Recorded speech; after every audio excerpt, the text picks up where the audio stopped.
to order. I believe today is January the 25th. Is that correct? It is. 2021. It's 6 p.m.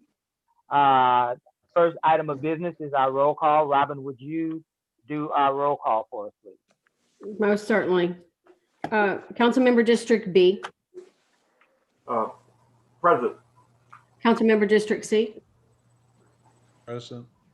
Councilmember District D, Present. and Mayor. Present. Everybody's here. All right.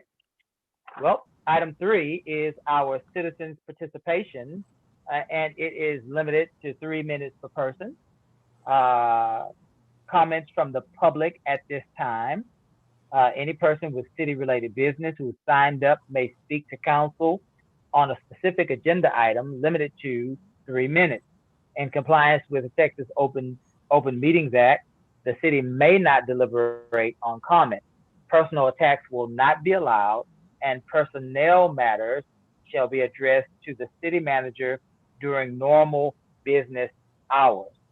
If you wish to speak, press star or asterisk 6 to mute or unmute your phone.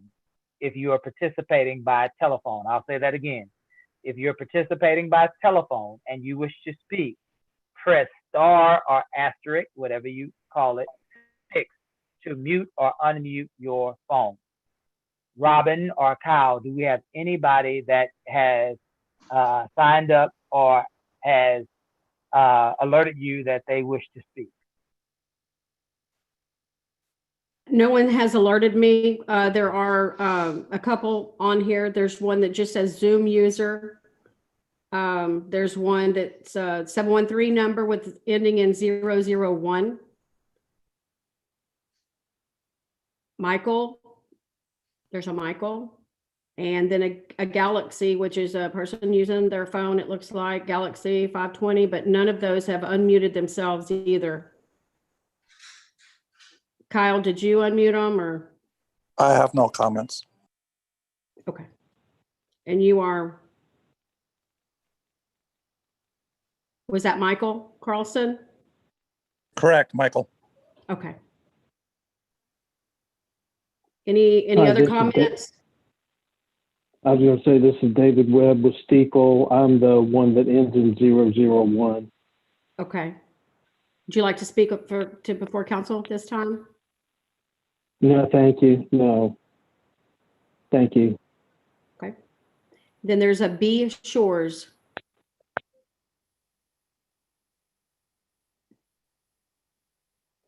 Would this person like to speak before council at this time? All that's showing up is B Shores. No, thank you. Okay. And then the Zoom user, that's all that's showing. The Zoom user was Mr. Carlson. Then there's a Michael on here too.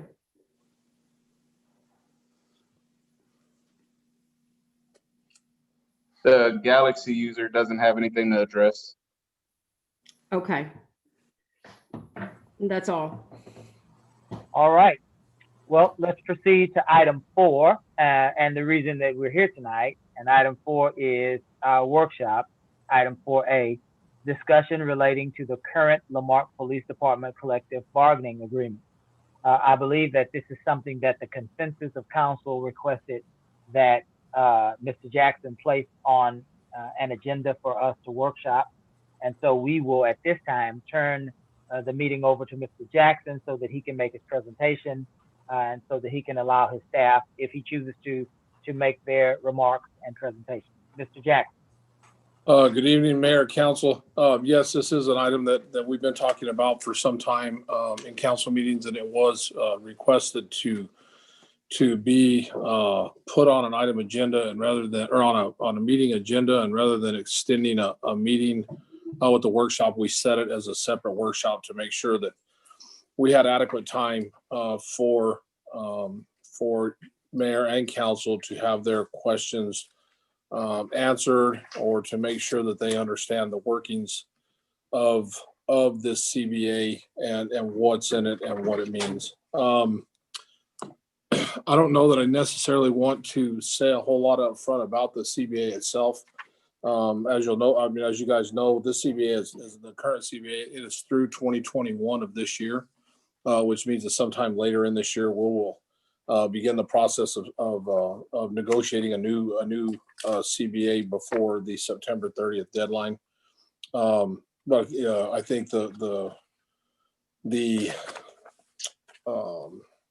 desire that I heard from council members was to have an opportunity to talk about it and understand the workings of this CBA prior to going into the negotiation steps of the new one, so that everybody understood what was in it, what was covered, what wasn't covered, and could start to contemplate what their thoughts were for what the new version of this would look like. So again, this is not a negotiation meeting. This is not about the new one. This is about the existing one, but answering questions as far as that council may have as to how different provisions are applied, or what specific items that they believe are important in there, or they would want to see if the specific concerns that they have are covered in there. I think this is the opportunity for those questions to be asked and answered. And I know we have, I got Chief sitting here with me, so he'll be available to answer questions from the administration standpoint. And then know a couple of the individuals that are on those phones, Ms. Shores, and I believe a couple of those others. They are the new officers for the Lamarque Police Union, and so I'm sure they're going to be available to answer questions as well. So Mayor, I'd suggest maybe that we might just you can run through the council members and see what questions they have, and we'll just start with questions and answers, and I'm sure that's going to lead to plenty more questions, and we'll try to answer every question, that as many questions we can, or get to a point where we can get some answers back to people. Okay. Thank you, Mr. Jackson. Council, we're going to open this up for questions. I know that we have many, and so I would like to start with any council person that has questions at this time. I'd recognize.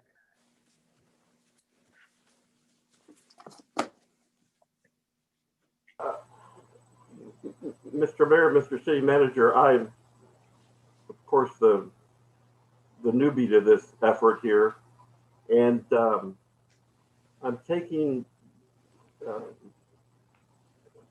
the city manager's statement at heart here. This is just to answer any questions about this contract, and it's not anywhere involving terms and conditions possible of a new contract, anything else like that. Is that accurate? Yes, that's accurate. We're not negotiating tonight. We're trying to get questions answered, and if they're, if you have specific items that you're wondering how is it covered in the CBA, or is this specific thing covered, I think this is the time to ask it, and we can flush through in the CBA where those things might be covered, or if they're not covered. That way you guys know what is covered and what's not covered in it. Well, I do have. I guess this is under the category of consistency of our city policies, and so little things that pop out to me under just trying to understand this agreement is, I would appreciate. Well, there's a clause in here, section 4 on page. Section 5 on page 17, about an additional financial incentive being paid to an officer, I believe an officer, but it says future employee, that an incentive pay of $250 a month for their residency in Lamarque. Is that something that's extended to all our other city employees? No, sir. That is in the police contract, and that is in the fire contract. It is not extended to any other employees. Okay.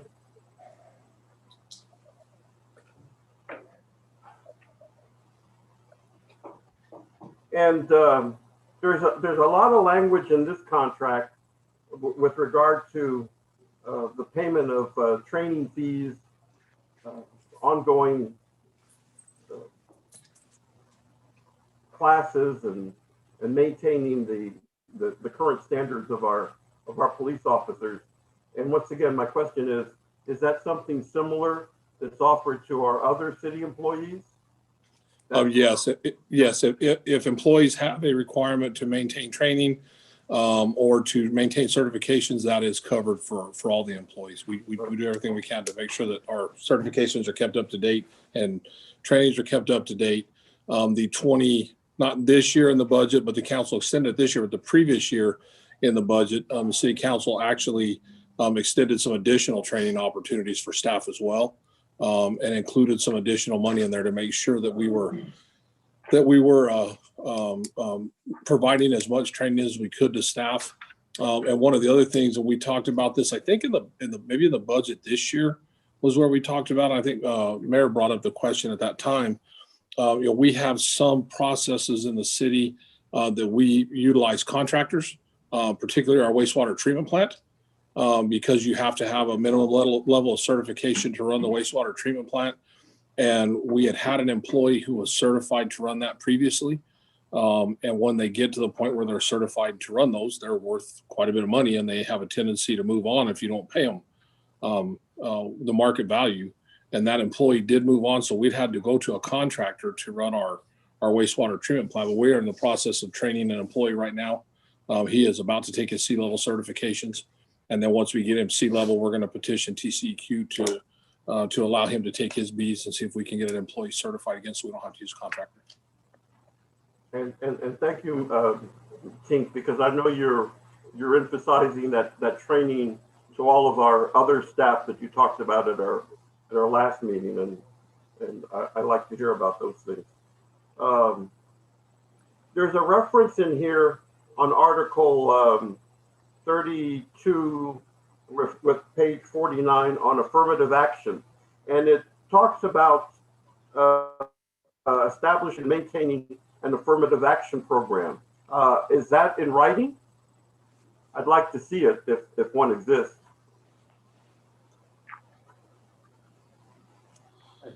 I believe that the federal affirmative action language is in all of our stuff.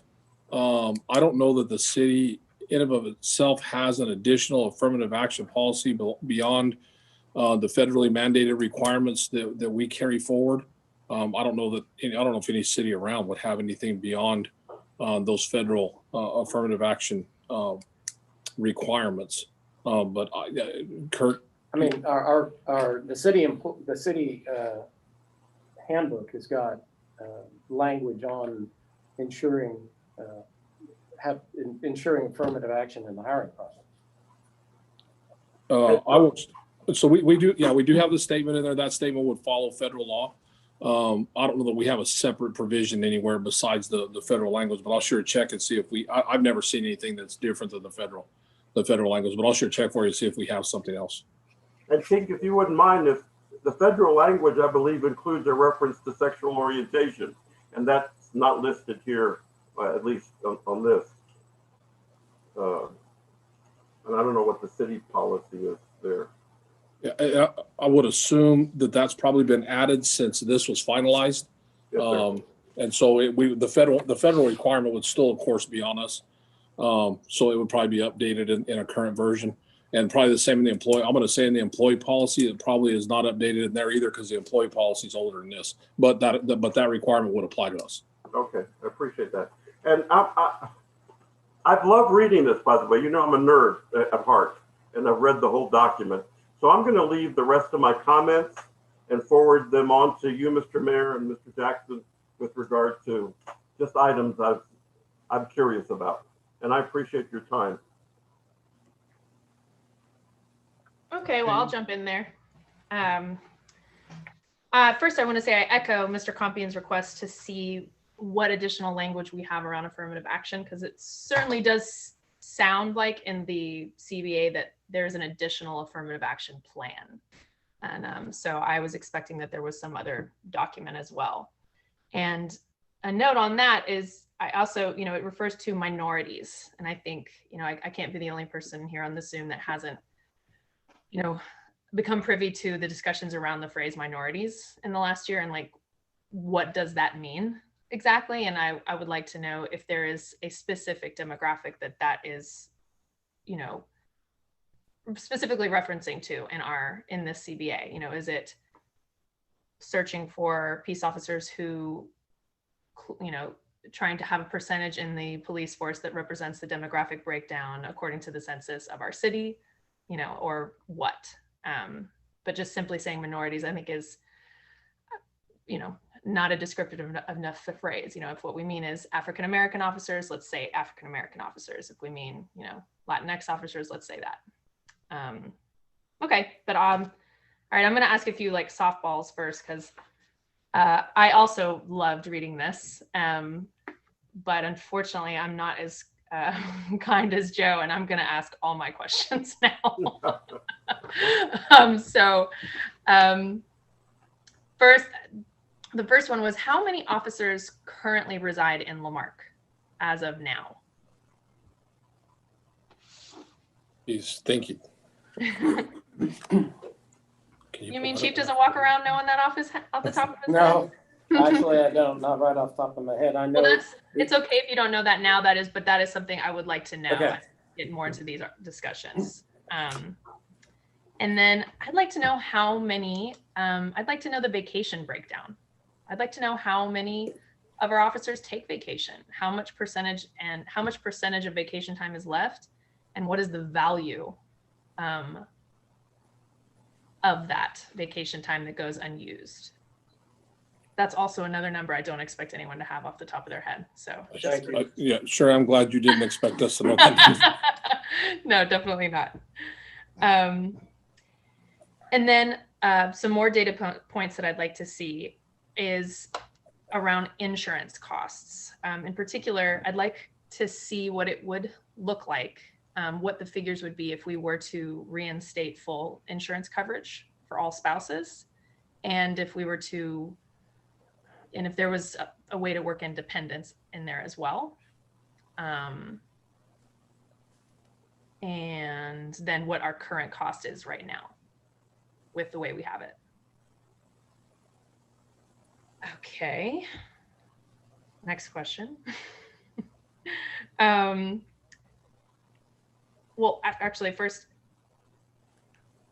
how does the sick leave pool really work? Like, how does it manifest now with officers? In order for an officer to be eligible for the sick leave pool, they must contribute, and they would contribute an amount of leave into the sick leave pool. And if a employee is in need of sick leave due to some sort of illness or other qualifying event that occurs while they're off duty, anybody who's contributed to the sick leave pool would be eligible after the committee reviews the request. That sick leave pool was actually created following an off-duty crash of one of our employees who was heading home and was struck by another vehicle, and he ran out of sick leave. So that was something that was brought towards to the city. Yeah. During, I believe, the last bargaining session. But that's how the sick leave pool works. In order to be eligible to receive, you have to contribute to the sick leave pool. Okay. And in essence, it allows officers to donate their time to another individual pending approval Yes. from the committee. Right. So those hours that they contribute would be deducted out of their accrued sick leave and go into the pool. Okay. So, and I know that this like style, the research I did, I know it's not totally unique to us. I saw that it's common in different workplaces all over. And thank you for explaining to me more, because I've never worked a job where there was a sick leave pool. And honestly, I've worked not too many jobs where sick leave was tabulated so precisely. So how does sick leave work if without the pool? Like, do we know an average of how many days an officer takes off in sick leave a year? And are they able to, is there a threshold wherein, like, you know, everyone understands, you know, take your sick leave when you need it. You're an adult, take care of that. But once you start reaching 3 weeks total of sick leave, there's a conversation. Like, how does that work?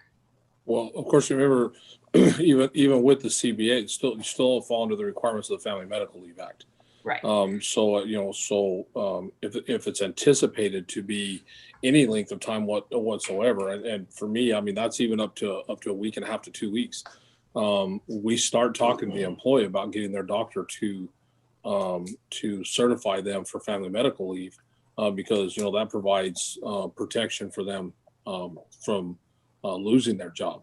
And they don't have to take full sick leave if they don't have it. They just have to maintain a certain amount of time to make sure that they keep their position covered. So we do, of course, that's for all of our employees. I mean, that's not just police officers, that's everybody.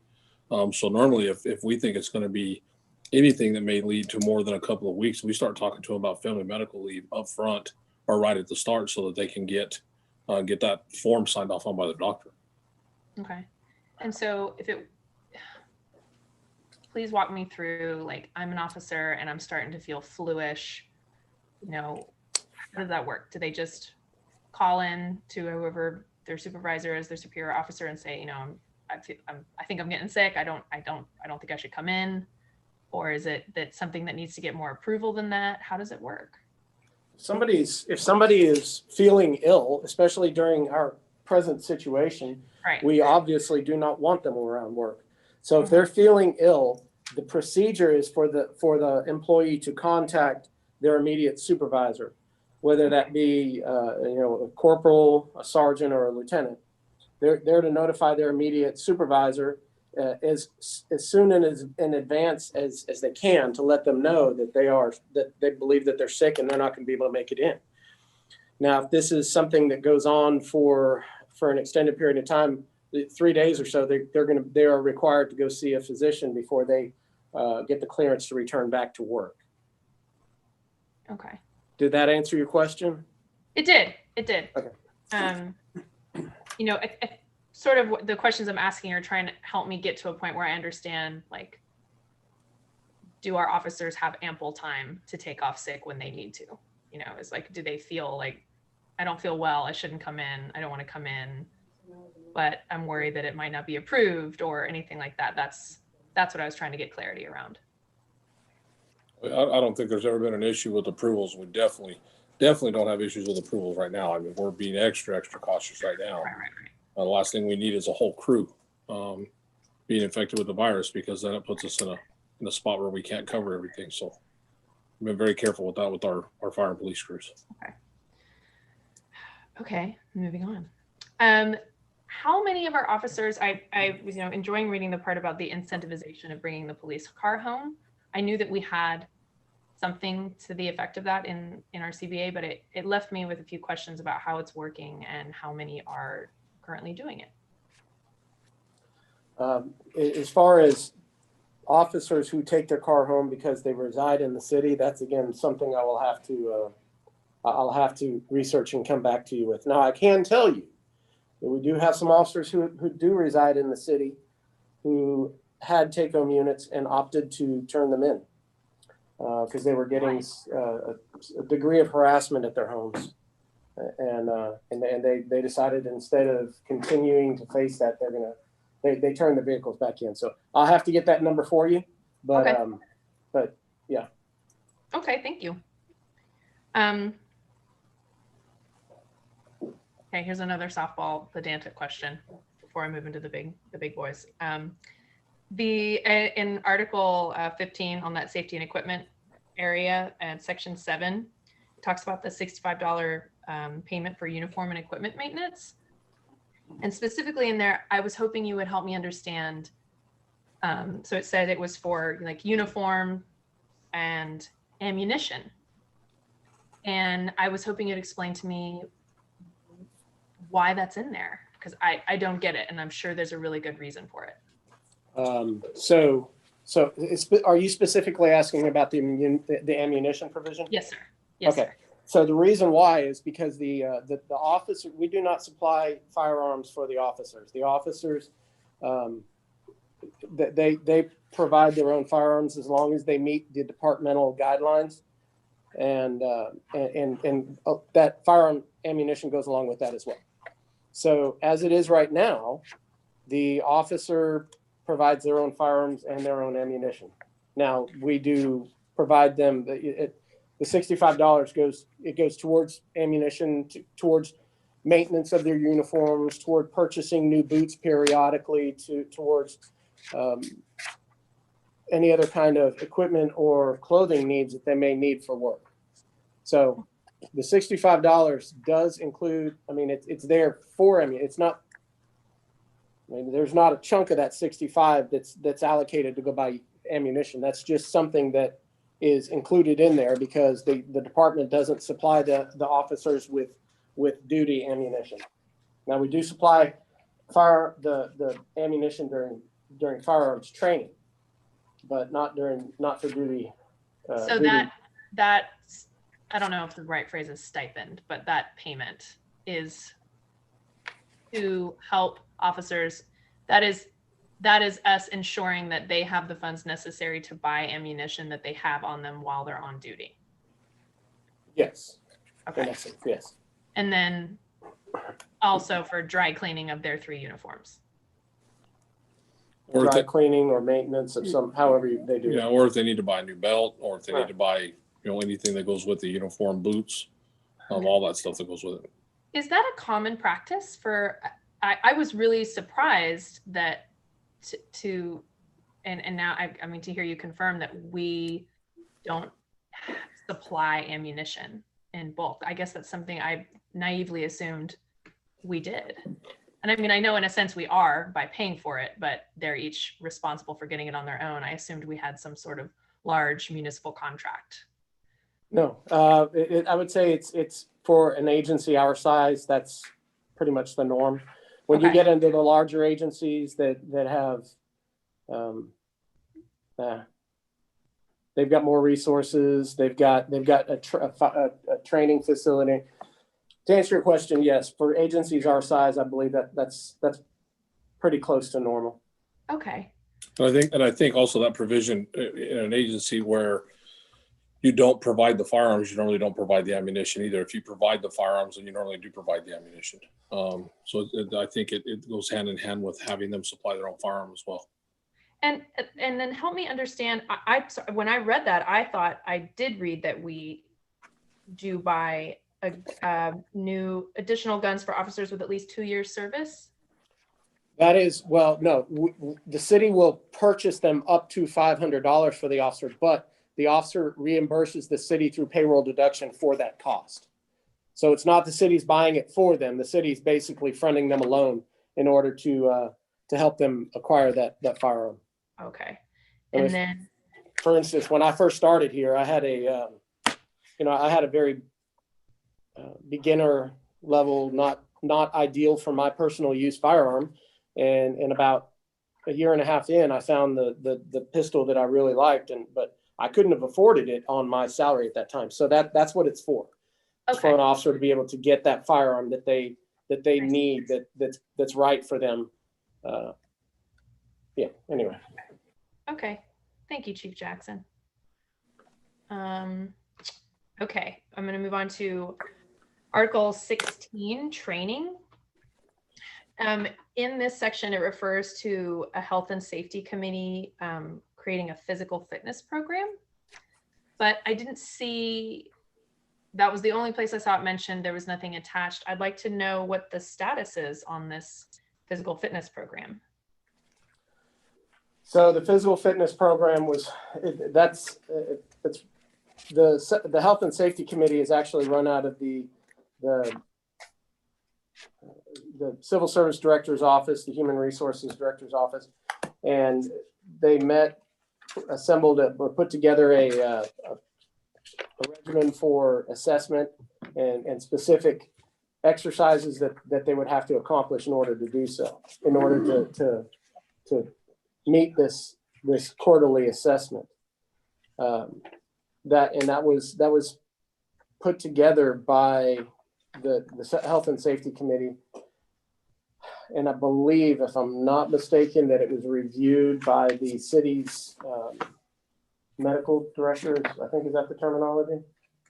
That's correct. I believe so. So yeah, that assessment is done on a quarterly basis for the employees. And it's voluntary now. It's not a mandatory participation, but are you asking specifically what they do?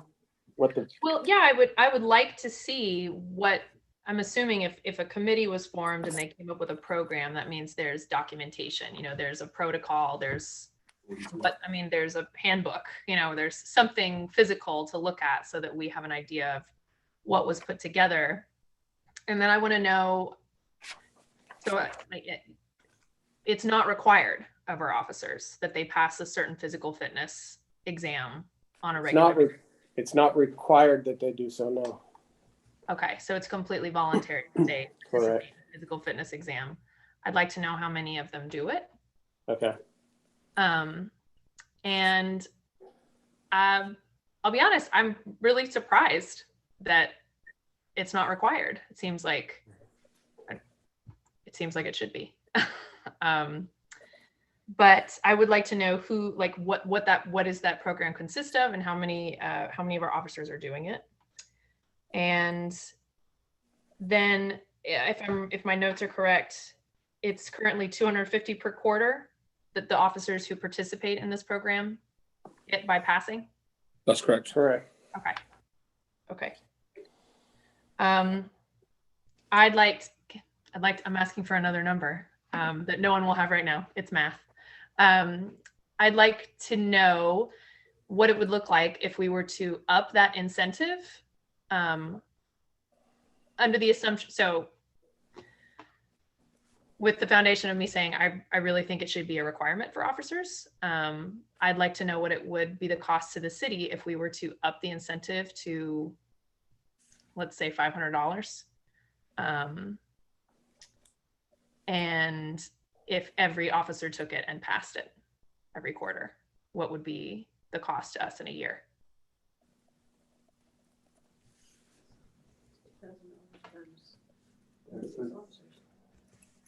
Well, we don't know how many are getting it right now, though, so it's going to be impossible.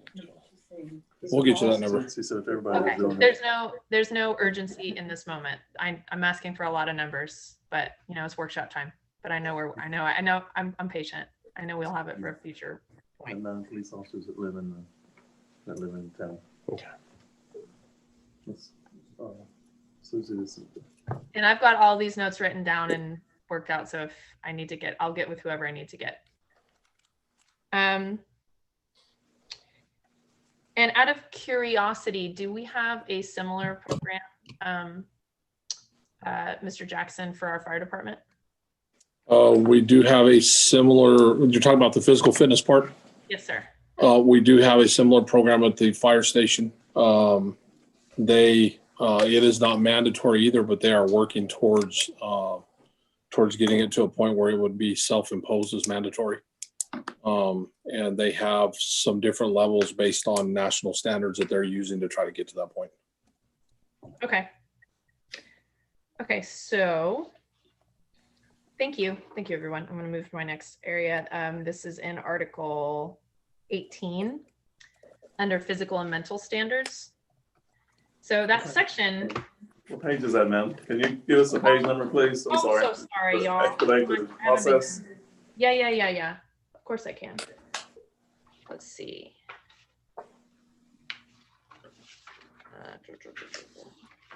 Sorry, I made all my notes with just the article mentionings. I didn't put in the page number. Okay. It's okay. We can handle it. So the mental health section.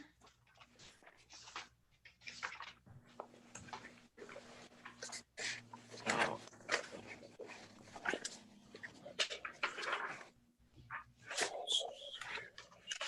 It's one page.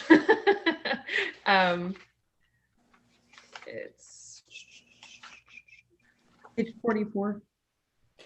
Page 44. And cites to the civil service rules. Right, it's the page that refers to chapter 143 under the local government code, right? I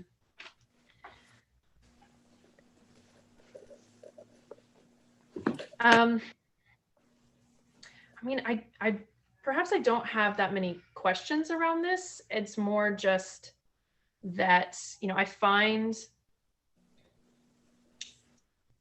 the burden that we ask our peace officers to bear is so incredibly great that, I find honestly what I read under chapter 143 to be the barest minimum of what we should be offering first responders in terms of mental health support. I know I just gave a note saying I think that we should require physical fitness standards, but I also feel like what we should be requiring of ourselves as a municipality is substantial support for those who incur traumatic situations on the daily in their job, such as our peace officers. And, like I said, I don't have any, I guess, I think everyone, at least at City Hall right now, knows that I'm, sort of knee deep in working and researching on grants to do just this very thing for our police department and for our community as well, but, expanded mental health services. But it's just, I feel like this workshop is the opportunity for me to just put it out there. I mean, I knew as a civilian how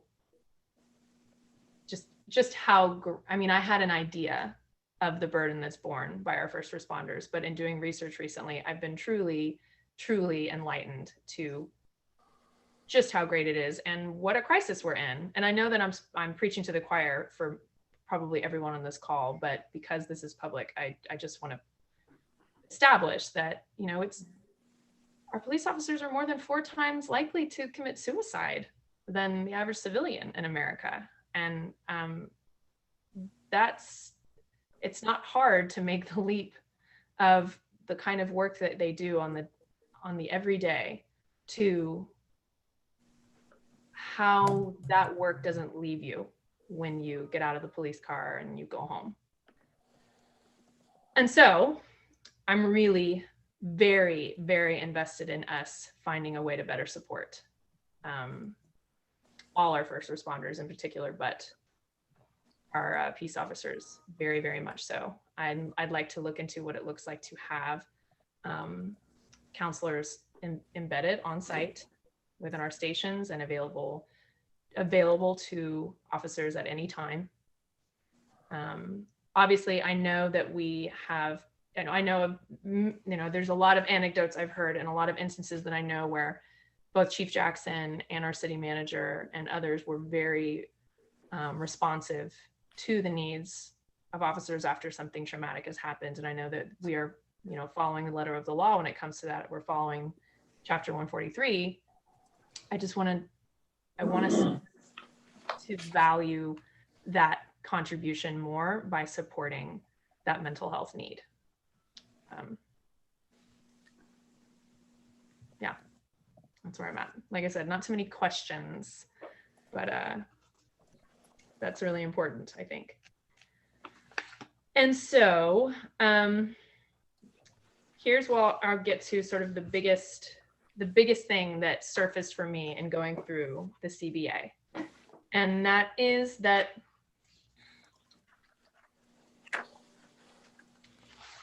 I believe that this CBA shouldn't address matters of investigations and discipline and records retention.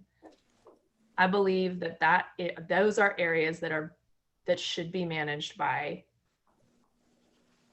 not by the unions themselves, and that accountability is incumbent upon city leadership, by the chief of police, by the city manager. So there's a lot of sections in here that I would really like to go through, particularly the personnel files area, the investigations and whatnot. But I just want to put it out there that for me, all of those issues, I don't see in the interest of full accountability to our community and the full interest of transparency, I don't see why they're in there.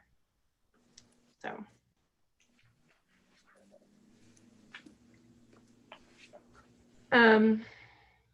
Also, so that's kind of like my main big takeaway that I know is large, but also I'd like us to see what it would look like and how we could bring in more civilian oversight into the CBA negotiation process. In my research, there are several municipalities across the country that have done this in different ways, whether they invite, whether they some of them have commissions, you know, they have committees that have been formed specifically for that process, where they come in and sit on the negotiations simply so that there is more people in the room who are from the community. And it just opens up a brand new window of transparency for the union. And I think that's a great idea. Whether we were to form a new commission or whether we were to pass legislation in the city where all council people could, you know, pick one person off of one of our sitting boards and commissions, or if we want to invite some other group to come in, I'm open to all of those things. I just, that is a major thing missing from the CBA, in my opinion.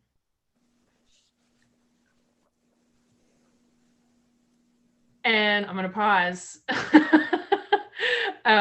before I just start going into all those areas that I mentioned earlier, the investigations, records retention, discipline, because I don't want to just railroad.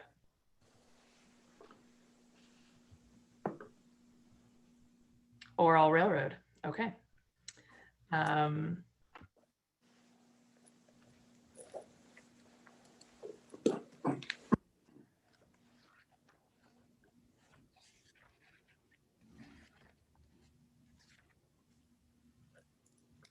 Okay. I've got a couple of questions, kind of simplified a little bit. I'm sure that you and Deere have already been looking at this contract. And knowing Deere, there's always language to change. That will happen with every contract. And what I'd like to see is from you, you know, to each of the council, is to just send us a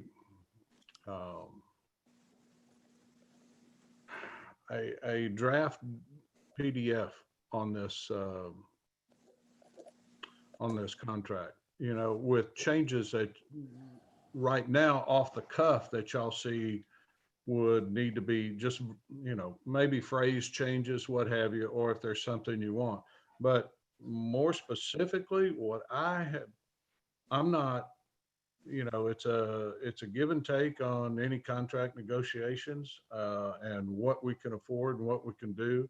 And then from the union side, there's all kinds of things to be put in there that provide them protections. It defines exactly what we can do and what we can't do, and that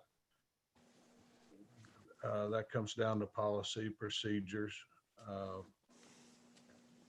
But anyway, what my second question was, I'd like to hear from the union, or if they have submitted their general concerns, then let's see those. I respect these men and women that are doing this job. I want to hear from them. Well, okay, let's stop here for a second. Again, we're talking about procedurally how the current CBA works. We're not talking about anything to do with the future one. This is a workshop on the current CBA and concerns that you may have with the current CBA, questions you have about how it works or whatever. But we did not set this as a negotiation timeline or time or even the beginning of negotiation on a new contract. So to talk about, you know, what management will want to see different or what the union will want to see different, I don't think this is the appropriate time for that. You know, the workshop was requested to talk about what's in the CBA, to get clarification on what's in here. You know, what does this mean? What does that mean? You know, if it asks for an affirmative action program, do we have the program? Do we have that in writing where we can see it? Stuff like that. I don't want to, I'm not going to go into what management's thoughts would be on a future contract, because that's not what that's not what we're here to do. And I think it'd be inappropriate for us to do that. Now, if the union wants to make comments about something, I think that's fine.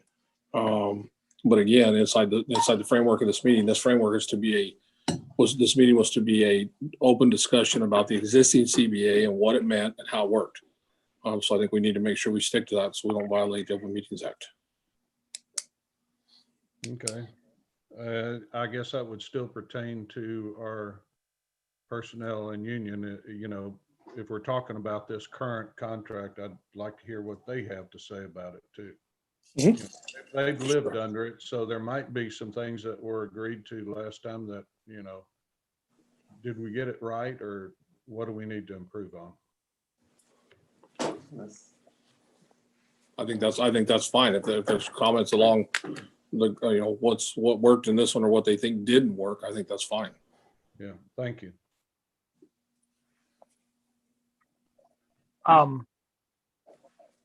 Councilman Mistich, are you wanting them to respond in this workshop tonight?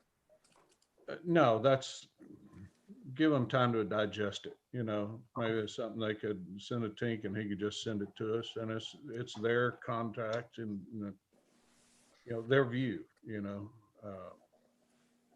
and give them some time. You know, not tonight's not necessary. Thank you. Okay. Mr. Jackson, if you would relay to the union executive committee of the police department that if they have any concerns about the current contract, they could email you, and then would you please distribute those to the council so that we can review them? Would that be appropriate? That would be appropriate. Okay. Councilman Mistich, are you done with your questioning for the? Yes, sir. Thank you, Mayor. Okay. Mm-hmm. I guess my first question would be for Dira. And Dira, it's on page 3, and it is item Q.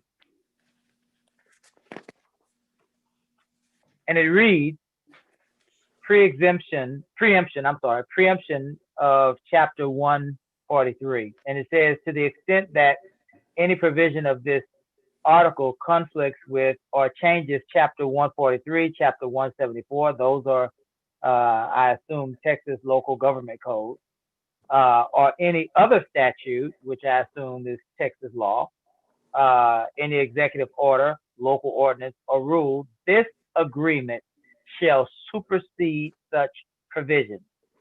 And so conventional wisdom has always been that law, federal law, state law, local charter and ordinance supersedes any contractual agreement or commitment that two parties may enter into. And so explain to us how this agreement would then supersede other provisions such as chapter 143, 174, local ordinance, and the like. So, Mayor, I'd have to look into all the different overlays to give you specific details, but I can tell you, you know, generally speaking, there are sections of state law that authorize preemption if it's expressly laid out. An example that's kind of analogous is our home rule charter, right? So as a home rule city, we have the ability, if we expressly choose, to preempt certain sections where the state has given us that authority to put that in. And so that's really what the collective bargaining agreement is doing here, is where the state has authorized a collective bargaining agreement to trump certain rules. This collective bargaining agreement has actively chosen to do that. Okay. Thank you, because that was my next question. Where would we see those scenarios? And so it's only in those spaces that state law allows us to preempt. Right. Very good. Very good. Very good.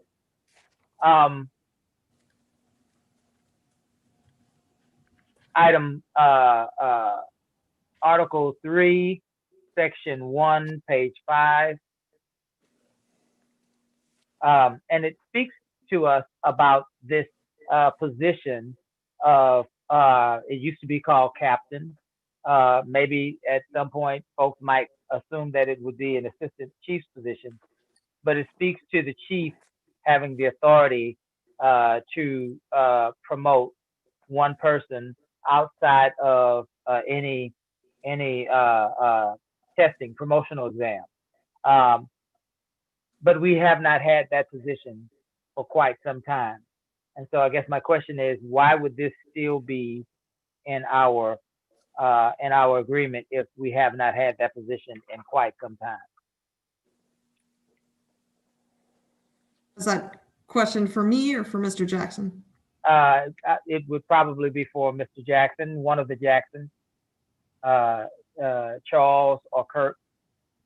My assumption would be, I mean, any provision could be negotiated into that contract for future consideration or based on past practices. Even if they aren't still current practices, that provision could be put into a contract at any time, and as long as both sides agree to it. I mean, and it doesn't violate the law. It doesn't matter whether it's something that's utilized at the time or not. The provision could be in there. Okay, so then my next comment on that would be, but ultimately the council would have to then approve and fund that position. Correct. Gotcha. Okay. I'm on page 7, Article 5, Section 1. No, I'm sorry, Section 2. Section 2 of Article 5, page 7 says privileges may be granted or revoked at the sole direction of management. Revocation may occur at any time that management determines that the normal operations of the department are adversely affected by the privilege. It goes on to say, for the purposes of this article, privileges are defined as any on-the-job special consideration enabled by management to an officer or officers that is not directly related to the carrying out of basic police function. My concern with this is that it is at the discretion of management, and it can be applied to individual officers, which may, and I'm not suggesting that it will in your tenure, Mr. Jackson, or even in Chief Jackson's tenure, but it may lend itself to favoritism and bias. And so I'd like to know what an example of that privilege would be, and what is the process of evaluating, granting, and revoking those privileges. First question, what would be an example of that privilege? Second line of questioning, what would be, how would we, what would the process be for evaluating, granting, revoking those privileges? Okay, I'm gonna let Chief Jackson answer that one. So the right off the top of my head, the privilege that comes to mind would be take-home units, take-home vehicles for the city. And the take-home privileges for an officer or officers would be dependent on certain criteria, such as residing in the city or being part of let's just say a specialty team that has to respond in the middle of the night. Now, if privileges are going to be revoked, they would either be revoked based on a departmental-wide need. Let's just say we don't have enough patrol units, so now we're going to take them away from the officers who are taking them home, so that we can allocate them to patrol, for use by other officers. Or let's just say somebody abuses those privileges. If we were to take it away from an individual officer, they abuse the privilege in one way or another, some violation of departmental rules, but it won't be done in an arbitrary manner or be done specifically for one person for doing the same thing that somebody else would do. If it's going to be taken away, it's going to be taken away based on due process. That's just the way we do things. So I hope that might answer your question. Well, it does in part, Chief. And so you said that it would be done, it would be revoked in due process, which suggests to me that there is a process. And so my next question would be, is there a process, number one? And number two, has that process been reduced to a written policy? Is there a process? Has it been reduced to a written policy? Well, for that specific that specific example of a take-home unit violation, for instance, yes, The process that you're asking about is in our rules and procedures manual for conducting investigations. So yes, it is. Now, I can't give you every single example because there are so many of them, but the process that you're asking about is contained in our internal investigation policy. Okay, Chief, for the sake of time, I would like to see, and let me direct this to Mr. Charles Tink Jackson. Mr. Jackson, I would like to see if we have language in our agreement that speaks to items and issues such as privileges. I'd like to make sure that we have written policies that articulate the evaluation of those privileges, the process for granting those privileges, and the process for revoking those privileges, so that we can make sure that all of our officers understand what they would need to do or not do to receive those privileges or have those privileges revoked. So if we're moving forward in this fashion, we need to have a written policy. Got it. Is the union, you said the union president was on the line? I believe he is. Yeah, I think you're right. Yes, sir, I'm here. And for the record, we have a new union president, it's my understanding. And would you state your name, sir, for us, those of us that don't know who the new union president is? Yes, sir. My name is Joshua Human. I'm a patrol sergeant on day watch now. How do you spell your last name, sir? Human. Okay. Welcome, Mr. Human. This question is for you. It's on, I don't know if you have the country in front of you. It's on page 9. This is Article 7. It looks like Section 3. Do you have it? Yes, sir. It says the employer agrees that it will not dominate or interfere or assist in the formation, existence, or administration, or contribute financial support to any employee organization that can possibly be certified under Texas Local Government Code, Chapter 174, as an exclusive bargaining representative. What would be, in your opinion, interference from your employer? How could we, as a council, as an administration, how could we interfere in this section? That I'm not quite sure of. That's something I would have to look into and get back to you on. Okay, we want to make sure that we are interfering. That's important to a collective bargaining unit. So I would like, if you would, sir, for you to research this and would provide your answer to Mr. Charles Jackson, so that he could help us to understand what that would look like for you guys. Would that be yes, agreeable? Sir, I can do that. Okay. Thank you. Let's see here. Yes, sir.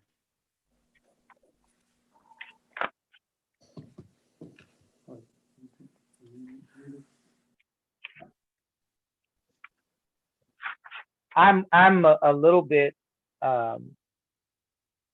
concerned, and concerned might be too strong of a word.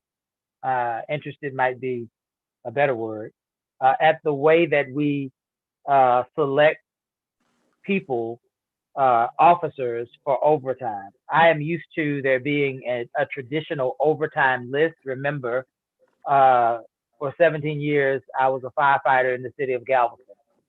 And the way that we did overtime was that we had a huge board with names on it.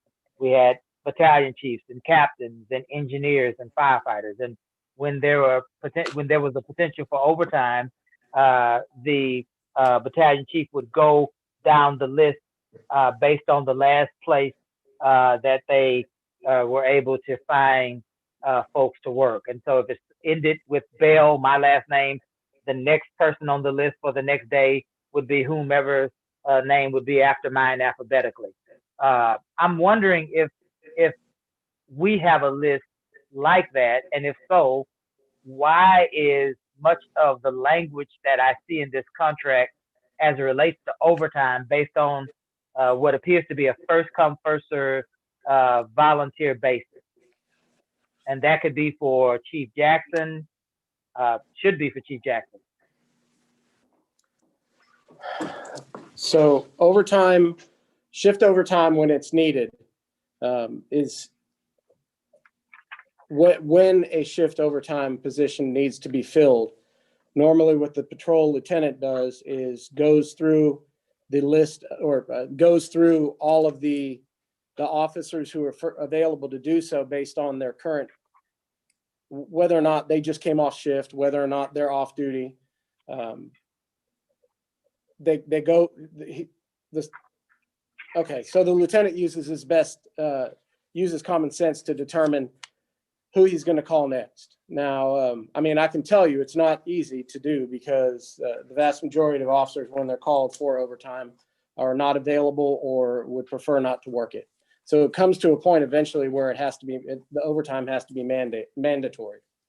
So to answer your question, we do it based on how many hours the officer has been off. Is the officer on duty or off duty? Are they on their days off? That's the method that we use for contacting officers to work overtime. Now, also keep in mind, we try to limit overtime as much as possible. We only do it when it's absolutely necessary, when we've got staff shortages or an emergency has arisen. So would it be safe to say that perhaps there are officers that receive more opportunities for overtime than other officers? I would have to say probably not. I can look into the actual numbers for you as far as who has been afforded the opportunity to work overtime over others, but I would have to say probably not. Okay, would you get back to us, Chief, to let us know? Yeah. Because it's important for me that every process in our police department be fair, and that's based on my own experiences as a firefighter. And so I'd like if we were able to develop some system where every officer would get the same amount of opportunities to receive overtime. I would really appreciate that. Page 24, section 2, seniority.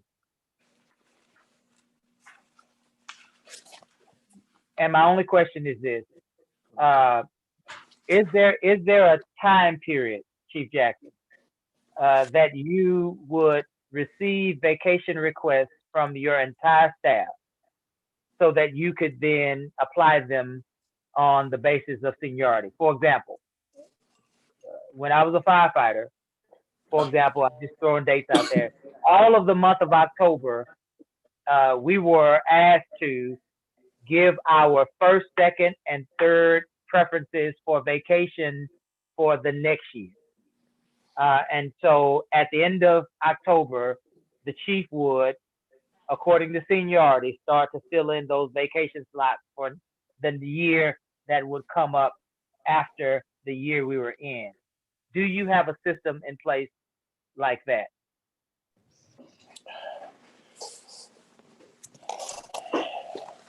No, we don't, but that situation has never, at least during my administration, we've never had a competing situation like that.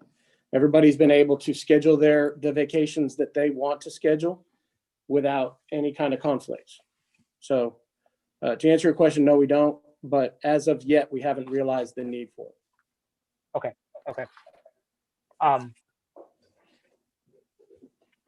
So now I'm on page 26, and this will be my last question, and then I'll open it up to the rest of the council so that they can, I'm sure they have other questions, and then I'll come back to you, Chief. My last question, page 26, vacation section 2. Here's my question, and this is, I guess, for Charles Jackson. It says, with the written approval of the city manager, vacation may be carried forward for a period not to exceed 1 anniversary year.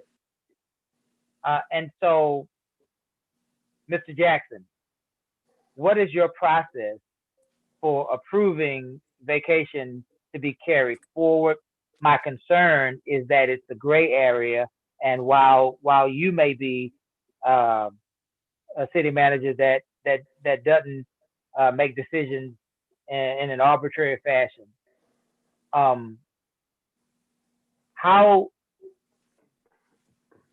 would we prevent another city manager from deciding, I think you're a great worker, and so I'll do this for you. I think that you're a poor worker, so I won't do this for you. Okay, so prior to the time that I came here, there was a policy that was put in place by the previous city manager where basically all those requests were approved. And that has led to a situation where we have some high numbers of accumulated hours. Finance director and I have talked about this since I came here. I don't know how we're going to fix it, but there's two problems. One, that policy has applied citywide. So you have this CBA, you have the fire CBA, and then you have a personnel manual. And it's been applied the same under all of them. The personnel manual is in serious need of update. And so the reason we haven't got to the point of addressing it yet is because we need to get the personnel manual updated first. I think there's discretion inside of this one and inside of the fire CBA to implement a program of only allowing so much to be carried forward, but under the city policy, there's not. And so to make sure that we're fair to everybody equally, I've just approved all of them, as was standard practice for years before I came here. So there's not been any arbitrary decisions on an employee to allow them to or not to carry vacation time forward, because I wouldn't do that first. But I can't fix it citywide until we get the personnel policy redone, and that's a process. It's a big document. It's going to take a lot of time to get all the federal requirements in it updated, and get it where it's current, because that document's an old document. There's a lot of things that need to be addressed in it, and we have a working version that's being worked on to take to council for consideration. But I mean, those are projects that take a lot of time to get done, and with everything else, it's hard to sit down and dedicate the time to it that we need to dedicate to it to get it done. Okay. So at the end of this, we'll have a process that is clearly delineated, that's fair to all of our employees, and that's consistent. Yes. Gotcha. Okay. And one other thought on that, Mayor. Because that thing is so burdensome and it's going to take a significant amount of staff time to get it done. I mean, just like with everything else. I mean, since I started, we have administrative policies that I put in place. I think we have probably 30 of them now. When you have something in the personnel policy that was outdated or didn't work that needed to be addressed, we've done that by administrative policy rather than doing the full update, and then you incorporate those administrative policies when you update your full manual. Because this one is tied to something that has a cash value, I don't feel comfortable in doing that in an administrative policy, but we could do a policy just on leave and take that to council and figure out how we're going to deal with it. So I would not do an administrative policy when it affected a paycheck. That needs to have council approval. So we could look at a leave policy or a maximum carry forward or whatever it's going to be. We could look at that at the council level and maybe figure out a way to address that while the rewrite of the personnel manuals is pending. Gotcha. Thank you. I'll step out and allow for other questions from other council members. And I guess we're back at Mr. Compion. I think just three quick follow-ups. Like I said, a lot of my questions and comments are going to be in written form, and I'll forward to you guys. But one of them will be following up on Councilmember McCullough's questions as well. In your last discussion, I was interested in the contingent liabilities the city has accumulated on all of the employee time, sick leave time and the compensatory time as well too, especially that section that says I think it's 750 hours, up to 750 hours are paid out if they should leave. And I was curious as to see if that has ever happened. These two next questions are to our association member that happens to be on the line, Mr. Joshua. Is it Human? Yes, sir. It's Joshua Human. Human, thank you. Yes, sir. Human. Two quick questions. Are all Lamarck police officers members of your association? Yes, sir.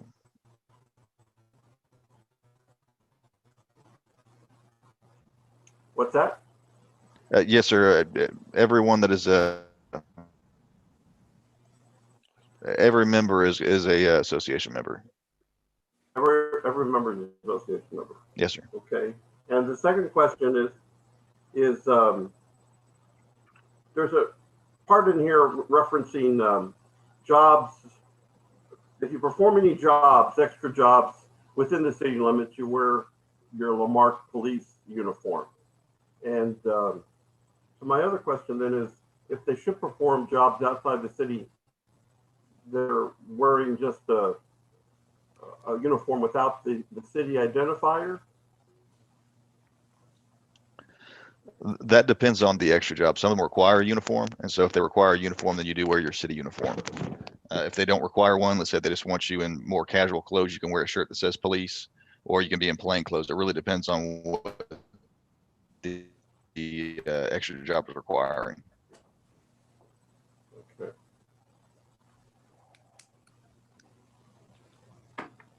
All right, thanks. Yes, sir.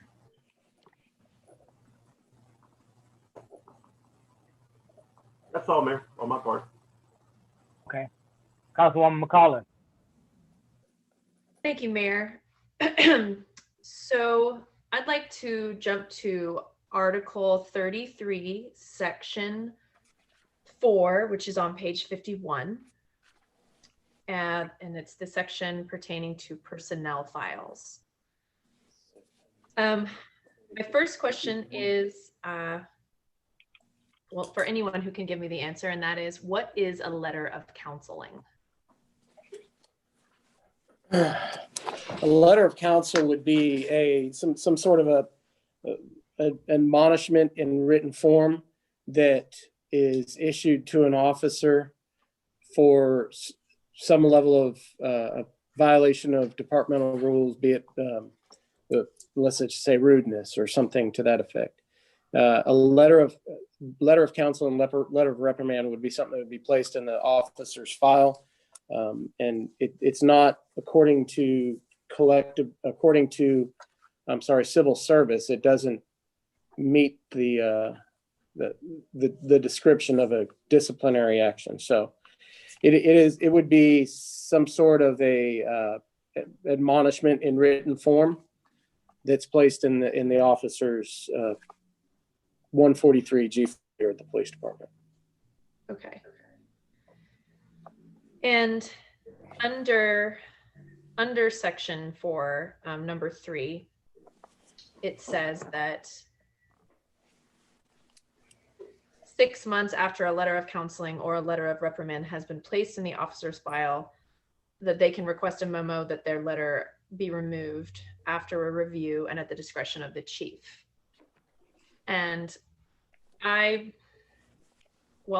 so I wanted to make sure I understand that means if an officer, I'm assuming you're the one writing letters of reprimand or counseling, Chief?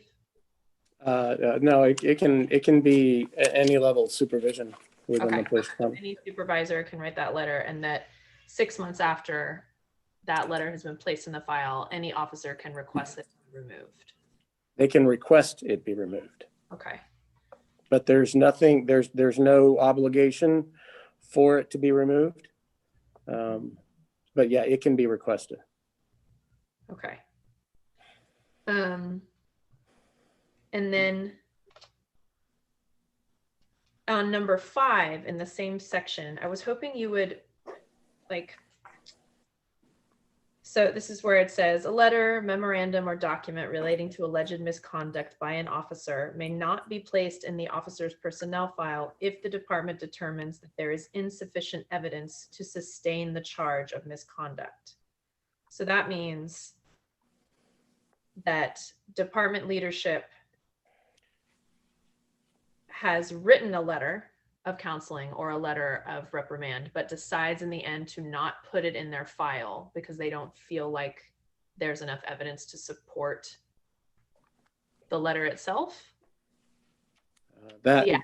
my interpretation of that would be that if there is some sort of allegation of misconduct on the part of the officer and after the thorough investigation there is insufficient evidence that that conduct occurred, we will not put any documentation like that in the officer's file. I mean, it's only once they have been once the investigation has run its course and it shows that there is That it's unfounded.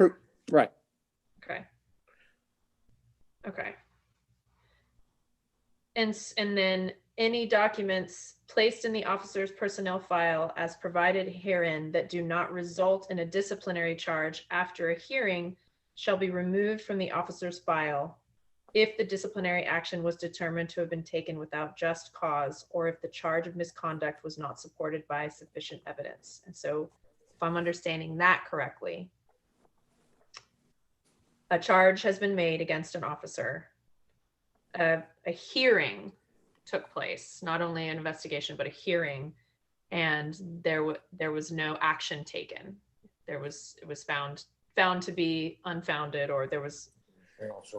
Well, no. So when you're hearing the word hearing refers to a basically an appeal before either the Civil Service Commission or a third party hearing examiner. Like with an arbitration. Right. And if that hearing examiner or arbitrator were to overturn the decision of the chief of police, then that the verbiage you just mentioned says that if it's overturned, then not that disciplinary action will not be included in the officer's personnel file. So Chief X has made a determination, has, taken action, has made a decision based on an accusation against an officer, against a charge. But after arbitration, after an appeal that officer has made under this CBA, all record of that will be taken out of their file if it's overturned in arbitration or through the hearing. It will be, there will be no documentation of that in their personnel file, yes. Okay.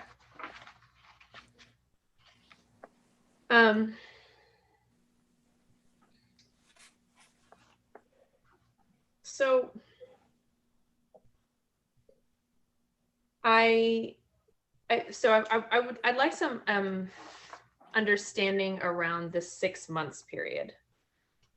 It seems to me that's a really short time, and I was hoping that someone from the union or you, Chief, would. 6 months. I'm sorry. Under that same section 4, number 3, it's the letter of reprimand or the letter of counsel can be requested to be removed. I'm revisiting that point from earlier. And in my research, I just found, that 6 months seems to be quite a short amount of time for a record to not be kept, especially if it merited enough to have written admonishment, and I understand that that's different than the next level of disciplinary action, right? Like that didn't result in suspension. It didn't result in something else. It's just the letter, correct? Correct.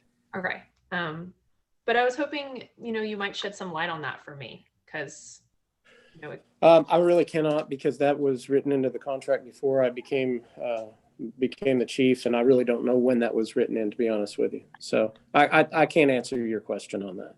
Okay. But please do note, though, it says the officer may request. It doesn't impose any obligation on me to honor that request, or it doesn't make any. It doesn't impose the chief as far as any obligation to do so. So okay. I understand. I understand the verbiage of the section, and I understand possibly why it was in there. I agree. 6 months seems a bit short for that section. Let's just say an officer, in 5 months into their career, they have an incident that doesn't rise to the level of termination, but they do get written up for it. And then they have an exemplary record for the next 10 years. Let's say in that situation, it may be something that we would want to entertain, but yeah, I can agree with you. That six seems, it doesn't really make much sense. Right. And on that, and, this next question sort of covers a number of these articles, so I'm not going to refer to anyone specific. So I'd love for you, Chief, and for our union representative, Mr. Human, to speak on this. But for me, there isn't a lot of clarity around a lot of sort of time limits like this one. In records retention, for one, if something can be removed after a certain amount of time, but I find it to be not terribly clear. Well, I said I wouldn't reference it specifically, but I take that back. So let me just put it this way. So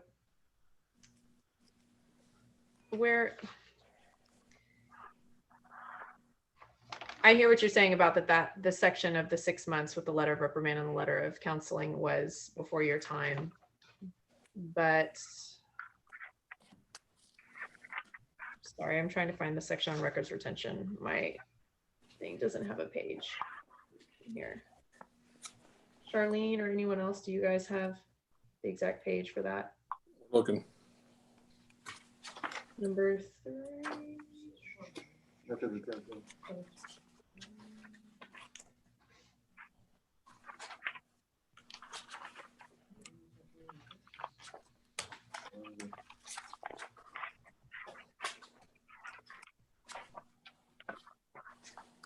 Well, okay, so as y'all are looking, it alarmed me, and I was hoping to get some clarity around why there's no limitation on the types of violations that can be removed, or like the amount of time after which removal is permitted. Are you referring to the 6 month, the letter of the request to have the letter removed after 6 months? Is that the section you're referring to? I think, okay, so actually, I think the bigger problem is that I didn't find there to be any clarity around how long are records kept. If there is action taken against someone, if there is a suspension, if there is something more serious than a letter of reprimand or a letter of counseling, how long is that record kept? Is it kept forever? Does the officer have the ability to ask for it to be removed? Oh, I see. Okay, Dara's raising her hand. Good. Yeah. Yeah, so a general answer is that one of the things that deals with some of your other questions too is this is a contractual agreement. So anytime there is, for instance, civil service rules, TCOL requirements, records retention law on the state level, there's a lot of overlaid laws that would apply to those. And so the only time that we would put in those specifics should be when there's already a law that deals with that. And for instance, some of the sections you were referring to, it'll list off a whole bunch of documents. Each of those types of documents will have a different records retention requirement. Mm-hmm. And Robin's shaking your head yes as well.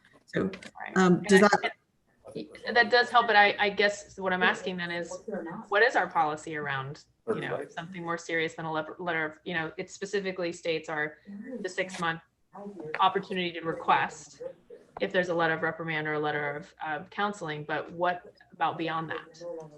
What's available for our officers? Suspension, so according to civil service, disciplinary actions are suspension, demotion, and termination. Those documents for those disciplinary actions are in the personnel file of the employee. I mean, the duration of their employment here probably, and help me out, Robin, because you probably know this, but years past that as well. So they don't, there's no such thing as them being removed. Yeah, it can be up to, depending on what document it is, it can be up to 50 years after they stop working for the city, that you still have to retain that piece, that document. It just depends on what it is. Like Dara was saying. Uh-oh. Oh, she froze. It's all broken down. You're freezing, Broken down. Robin. You're freezing. We're getting bits and pieces of you. Oh. So suspension, demotion, or an action termination, or under civil service, it's actually called indefinite suspension. Those are permanent documents. They don't come out. So other than those specific actions, really the only other sort of disciplinary actions that could be taken are a letter of reprimand or a letter of counseling. Verbal admonishment, letter of reprimand, letter of counseling, yes. Now, I mean, and those are kept, those are maintained at the not in the employee's personnel file at City Hall, but those are maintained at the police department in what's referred to as the G file. Okay. Okay.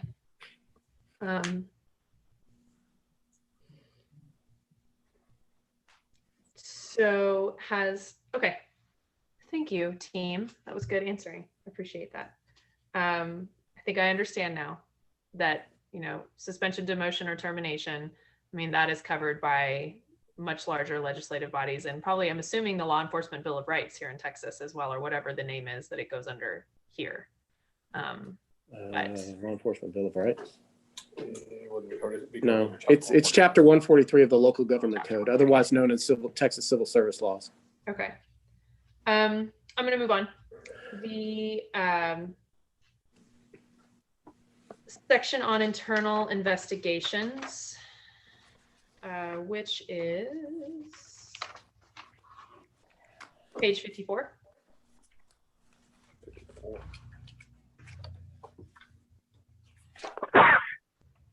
Do you know, Chief Jackson or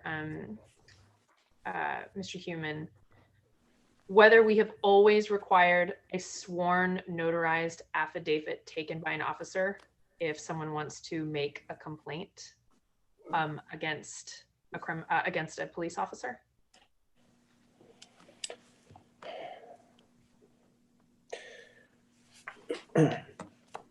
There have been occurrences where somebody calls up and says, "Chief, I'm really upset about what happened, and I think you need to look into this." And we look into it.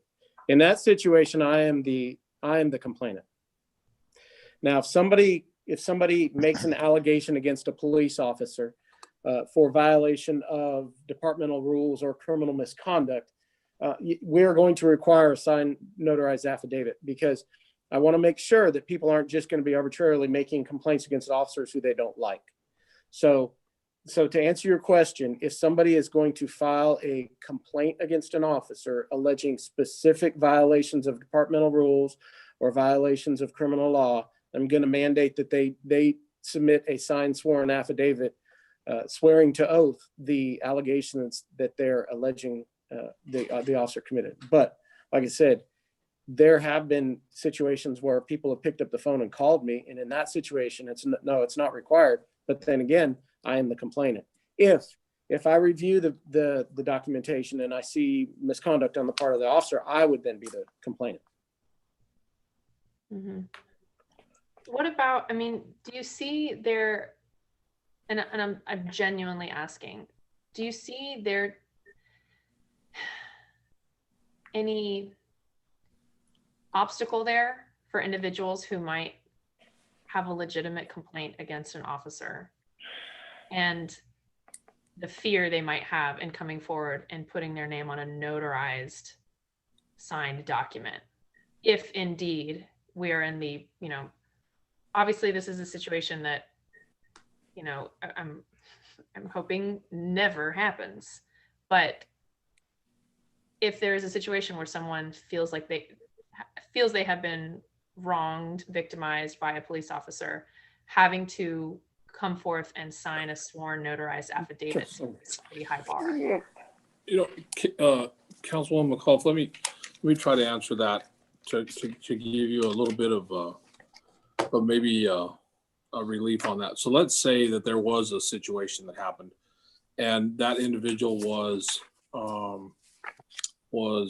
afraid to contact the PD or didn't, whatever, for some reason they didn't want to reach out to Kirk or they want to reach out to somebody, they can call me. And I can call the chief of police and have him look into something. We do that. Yeah, we do that on occasion. I've had council members call me and say, hey, I heard this. Can you check on it and see what happens? I've seen stuff on Facebook and the chief and I have sat down and looked at it just to make sure that it was, and 9 times out of 10, those kind of complaints are from somebody who probably ended up getting cited for something or ended up getting arrested or something. And they're just looking for something to complain about. But I've always, every place I've ever been, any kind of a complaint that we've heard like that, I mean, that complaint coming from me carries to the chief has the same weight as a signed affidavit from somebody else. And we have done that more than once since I've been here, where a council member has contacted me about a video that they were sent from somebody and we looked into it, or a citizen has contacted me or sent me an email. And we've looked into those situations where it happens. So I don't know that the requirement that signed affidavit, is necessarily something that limits interaction. If we think we've had, if somebody thinks that they've had a legitimate wrong interaction with a police officer. So it sounds like you just need a little more clarity on the complaint process on how it works. Is that a fair? I would love that. Yes, Sure. please.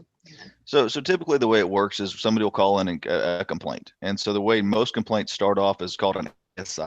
It's a supervisory investigation. It's a little bit lesser than an internal affairs investigation. So if it is a lesser one, like the officer was rude to me, the officer had no reason to pull me over, something minor like that, it'll typically go to their supervisor. Their supervisor will look into it. And if there's no backing to the complaint, then it is pretty much squashed. Now, if it is a more pressing one, like official oppression, wrongful arrest, something of a larger manner, then usually it'll go towards you need to file the official document. You need to get the notarized copy of it. And really what that is as well is that also is a deterrent for people to not file false complaints, because if you file a false complaint, that is an arrestable offense. So if you have the signed affidavit that locks people into this, false complaint, it really makes the case against them easier. Now, however, if they're nervous about, let's say, retaliation from the officer, okay, this officer did me really wrong, I'm nervous about this officer and I'm nervous about retaliation. If that officer retaliates against them, that's a very serious charge. That's a very serious charge, and that's something we take very seriously. So if they are nervous, about the retaliation, that's something we can explain to them. Like if there is any kind of retaliation, this officer contacts you, this officer is doing anything towards you, please let us know and we can investigate that as well. Does that make sense? It does. And I think, I understand the reasoning. I think I really do think I grok the reasoning behind there needing to be a check to prevent, false accusations and wrongful claims, because I can't imagine being in the position of, being a peace officer and being someone you piss people off pretty frequently, yes, right? Ma'am. So, and that's the name of the game. And it's, something we unfortunately is required. And so I can only assume that is a legitimate concern, that there are bad apples out there who would then want to retaliate against a police officer, right? And file claims and get them tied up. My concern, it just comes from thinking about, well, if we have to concern ourselves with bad apples in the citizenry that would do this, I want to think about it on the other hand too, to make sure that, we're citizens, I don't know how many this is in response to things we're hearing as a nation, right? Is that these ideas, people wanting there to be more clarity and more transparency and less feelings of, I love to hear, both of the Jacksons say that if someone comes to them, if they hear it, they're going to take it upon themselves and pursue that. But I just don't know how clear that is to our citizenry, that, well, I can call, and if I feel scared that this one officer who did a legitimate bad thing to me, I'm scared to go forth and, report it to the police themselves, I can just call the city manager. I'm not so sure that is something that seems like an open door to everybody. I think so. Can I answer that real quick? So not only is it me and Mr. Jackson who that citizen can go to, but that citizen can go to Sergeant Garcia. That citizen can go to Corporal Hernandez, to an officer, to a lieutenant, to any member of the police department, to a council member, to the receptionist at City Hall. They can go to anybody. And I promise every citizen this. If a concern is brought to our attention about an officer's behavior, I promise you it will be investigated. I promise you we will dig to the very bottom of this. And if need be, I will sit down with that citizen in the end to explain to them what the investigation showed, what the officer did. Was the officer's actions permissible under policy and under law? Was it not? That will happen. So nobody needs to be concerned about any kind of retaliation bringing something to our attention. I pride myself, we pride ourselves on an ethical police department. And yes, to answer your question, I promise you that. Can I go ahead, Dara? Yeah. Yeah, if I can speak to this a little. So to refocus a little, what you're getting at is really coming at it from a different angle. So figure in this perspective, this would be something we would have to negotiate with the union that was negotiated previously.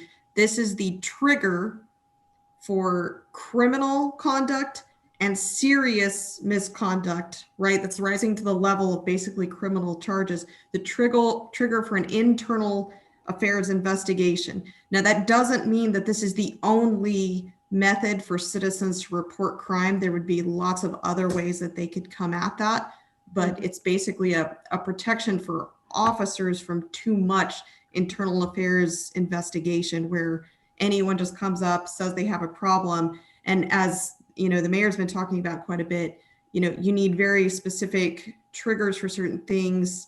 We have great people now, but what if we had someone who wanted to aim at a particular person?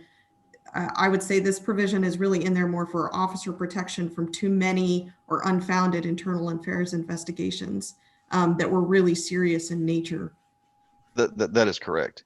Because really the way these internal affairs investigations work is they stay on your record. So whether they're unsubstantiated, they're whatever it is, it stays on your record. So let's say you have 50 internal affairs investigations and everyone is found to be, you know, unsupported. There's no basis in fact. It still shows that you have all these investigations on you, and that reacts negatively on you if you try and get a different job somewhere else. So really it's kind of there as a protection for the officer from just unwarranted investigations. And I do understand that, and I see the need for that. But you're right, Dara. I'm seeing how strong it is here makes me think about the other side of it, and just wanting to make sure that there are protections on the other way as well. And keep in mind, Casey, every interaction between the officers and the people, we have cameras, and so we're going to be able to go back and look at those cameras and see what happened. I mean, it's not that and I think that's, talking about the need for the signed statement. Every place I've ever been, it's been the same. It requires that you attest to that under oath. If you're going to make an allegation against somebody, if our officers are going to make an allegation against somebody, they have to attest under oath that it happened. It's providing that same level of protection to keep people from filing those false claims. Well, and you're getting to the confrontation clause that would be required of anyone accused of criminal charges. So basically the officers are having the same constitutional protections that the criminals are, or excuse me, alleged criminals.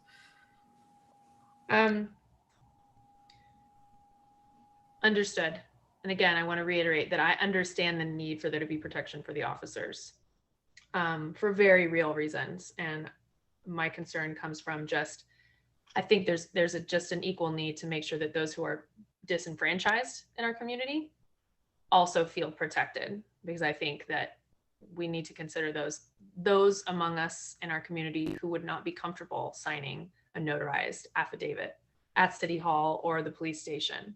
That there's very real fears that come from attaching their name even if they had something legitimate to charge. But I'll move on. I think I hear that, and none of these questions, I'll reiterate what Mayor Bell said earlier, none of these come from concerns I have about anyone who's sitting in any seats currently. It's all about anticipating the future and what if every single one of us changes. And, it's unfortunate, that's the unfortunate element of the job. Okay, so I have one last round of questions and then I'll be done. And it's around, it's still within internal investigations. It's,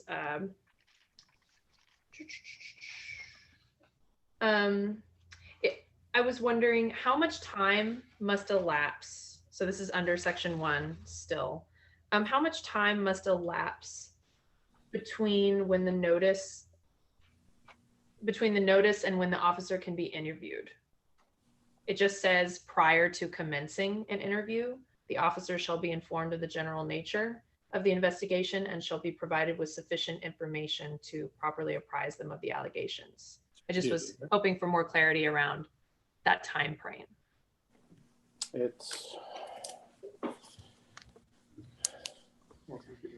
I believe it's immediate. Once they've signed their Garrity statement, I think it can begin at any time. But normally if they want to have an attorney present during the interview, we will accommodate that request. I don't want to say it maybe. And is there a time frame for that as well? Or if they, I know they have a right, obviously, to have an attorney present if they're going to be questioned, but do we have any parameters for how long? That really is dependent upon when the attorney's available, because if my attorney's not available for two days or so, then, if it depended upon what the charge is, let's say if it's something where I could be terminated or filed on criminally, then I'm entitled to my attorney, so if it takes a day or so for it to come out there, normally they're pretty quick. Normally they're pretty quick to come out.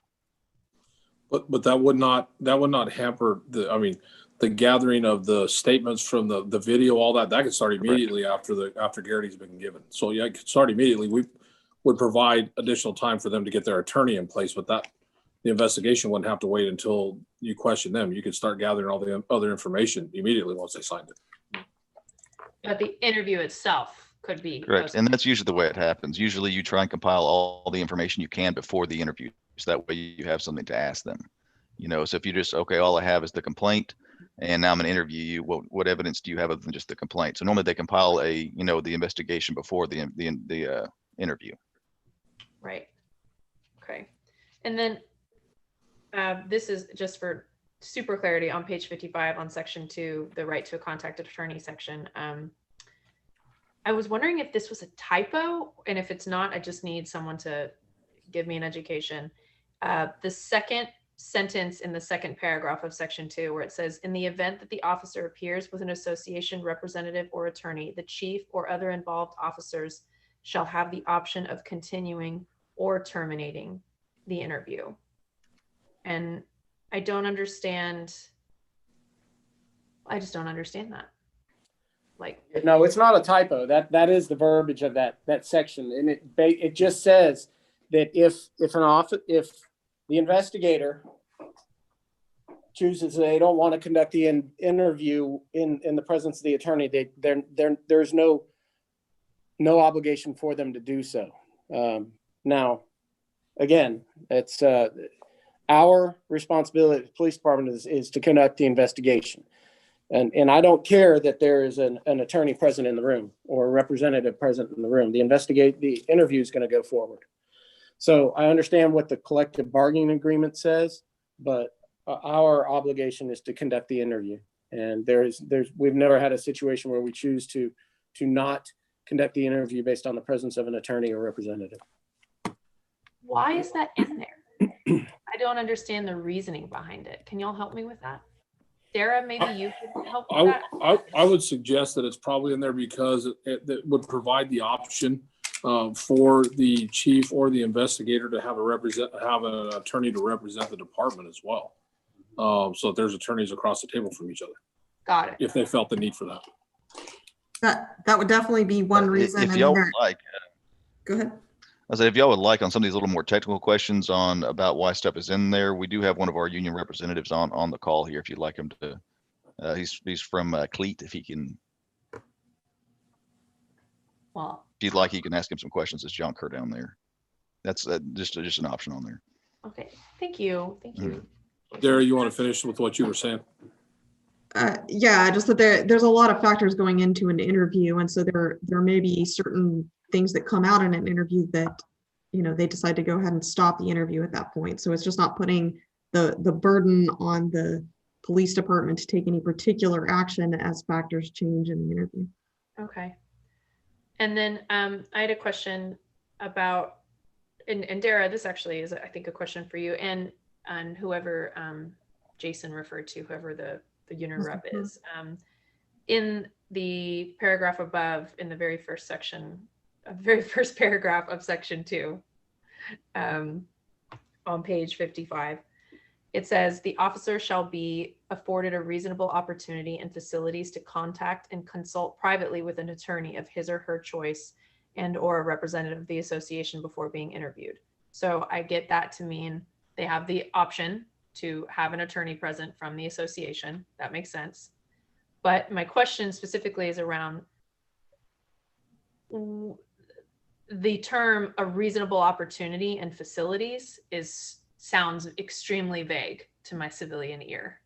And I'm hoping for some clarity about what that means, because that sounds to me like we could say, well, it's 2 days. It could be 2 weeks because we couldn't get a hold of their attorney and blah, blah, blah. And that just doesn't seem like, just need clarity.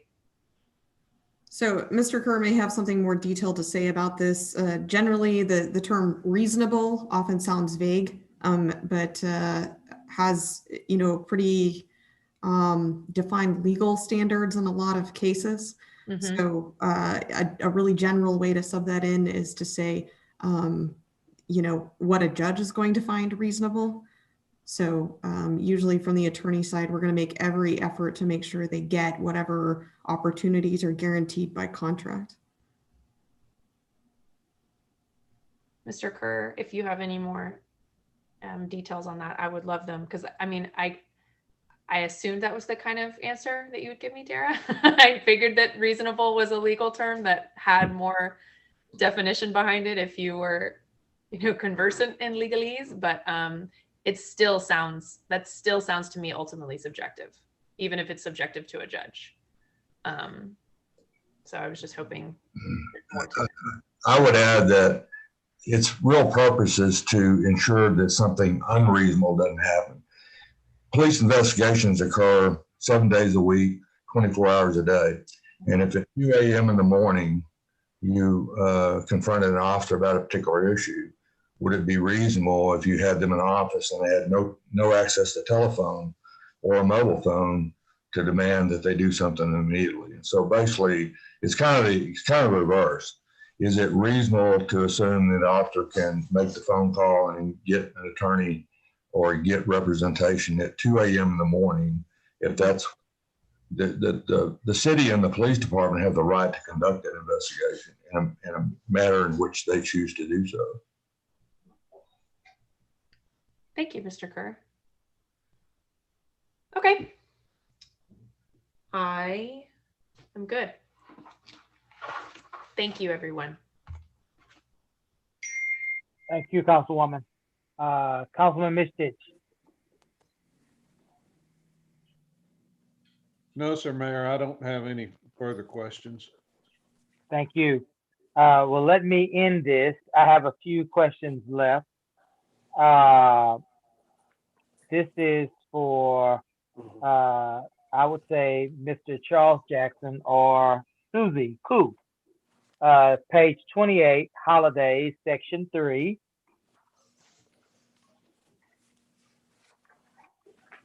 Section 3 says, officers assigned to work within the designated hours on a holiday shall have the option of either accumulating 8 hours compensatory time or receiving 8 hours of pay for time work. The rate of pay or compensatory time for holiday work shall be time and 1/2.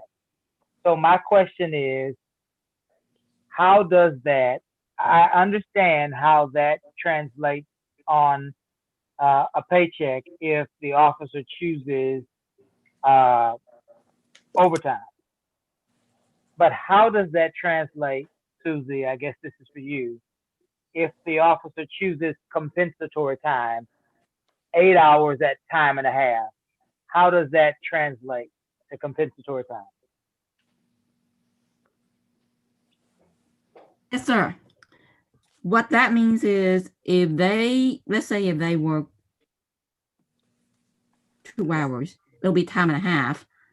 So they would accrue in not 2 hours, but 2.5, actually 3 hours on the books as accrued. And then whenever chief approves or their supervisor approves, they get to burn that comp time 3 hours. It just sits as accrual on the books at time and a half.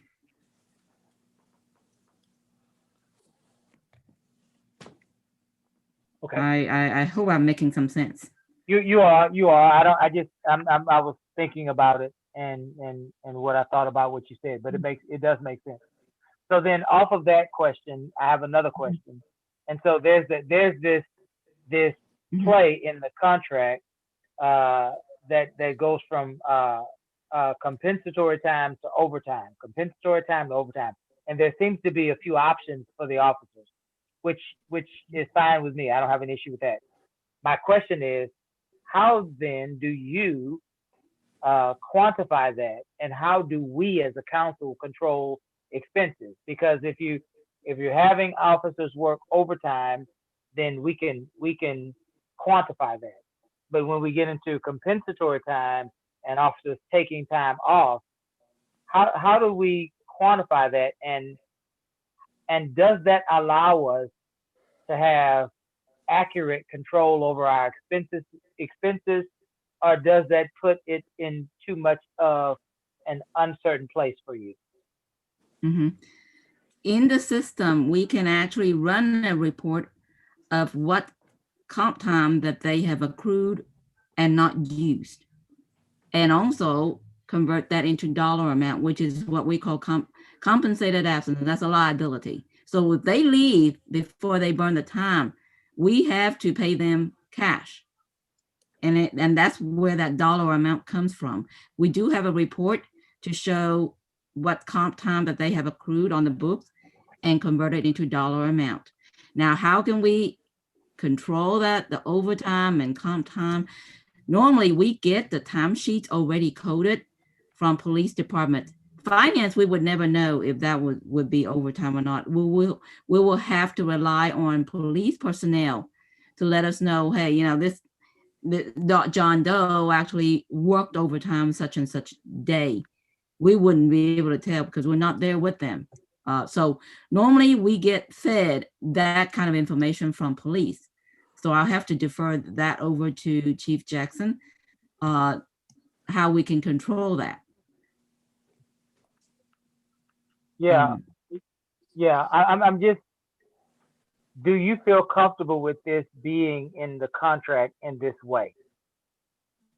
From the financial perspective? Well, going back to your question, if we have good control over that in our operations, and I'm not trying to tell the chief how to run his department, as long as we have a way to manage it, I'm okay. But if we do not have a way to manage it, of course, I'm not comfortable. I can't answer that without knowing all the pieces.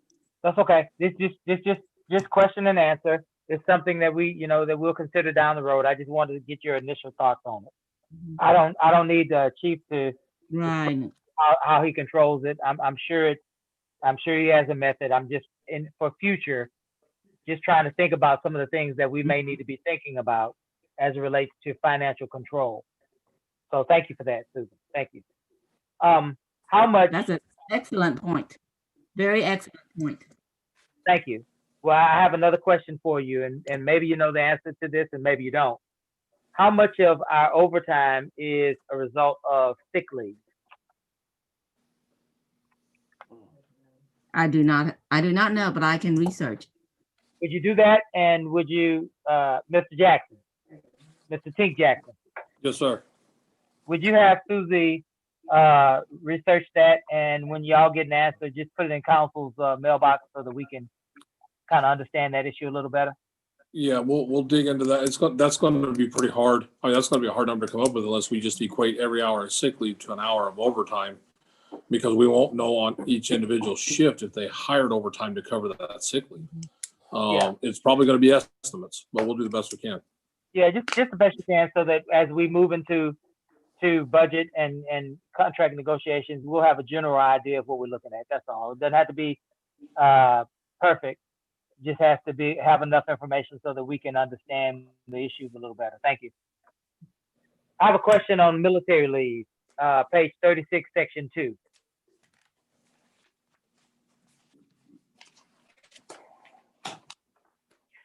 It says annual military training. It says, and I'm not going to read it for the sake of time, it says that we authorize our officers to be off not to exceed 15 days a calendar year. So here's my question, and I've never been in the military, but this is what I've understood the reserve military status to be. I've understood it to be 1 weekend a month, which would be 24 days. And then I've understood it to be 2 weeks out of the year, which would be 14 days. And so 24 plus 14 is 38 days. And so if reservists are required to be active in the military for a minimum of 38 days, if that's true, and I don't know that that's still true, do we think that we need to increase the 15-day cap that we have on military? You ever had an issue with that? Never had an issue. I mean, I was in the reserves myself. Okay, so Chief Jackson is saying that we have never had an issue with that 15-day maximum. I'm going to assume that the reason the 15 days is in there is because of the rotating shifts. So some of those weekends when they're called up, they would be scheduled off. And some of that other time they would already be scheduled off anyway. So I'm going to assume that that's why the 15 days has never been an issue, because the other days that were required, they probably already had those off as it was. Okay. So we're not opposed to maybe re-looking at this issue when the time comes. Gotcha. Thank you. Section safety and equipment, section 2, and then that actual section kind of leads into, and that's on page 38. That actual section kind of leads into page 43, off-duty employment. And section safety and equipment, section 2, paragraph 2 says, the city and the association recognize the benefit of uniformed police presence within the city. Agree that it is in the interest of both the city and its officers to allow officers who work extra jobs within city limits to wear City of Lamarck police uniform. Now, moving over to off-duty employment, that's page 43. It looks like maybe the third sentence in, it says permission to work such jobs shall not be unreasonably withheld, and no officer shall be required to perform off-duty employment. So my question is, if we are encouraging our officers to work off-duty jobs, in particular in the city of Lamarck, why are we discouraging them or forbidding them to work those off-duty jobs as it relates to after-hours establishments? It's my understanding that there's a particular business in Lamarck that cannot contract Lamarck police officers because it goes against policies of the Lamarck Police Department. Is that true? Yeah, so by policy, we do not allow any officers to work at establishments that make 51% or more of their income from the sale of alcohol. And that is a Texas best practice recognized by the Texas Association of Police Chiefs. That is a provision to as far as not shielding, but not incurring excess liability on the part of the city in situations like that. Okay, so is that simply within the city of Lamarque, or is that just in general, Chief? And that's just a yes or no, so we can get done. I'm sorry, you're talking about specifically for the Lamarque Police Department? Is that policy specifically for businesses that are in Lamarque, or is that for any business that sells 51% of their sales in alcohol? Any. That's Okay, for any business. Yeah. Good deal. Good deal. Let me finish up so we can all go eat dinner. 48, page 48, alcohol, substance abuse, section 3.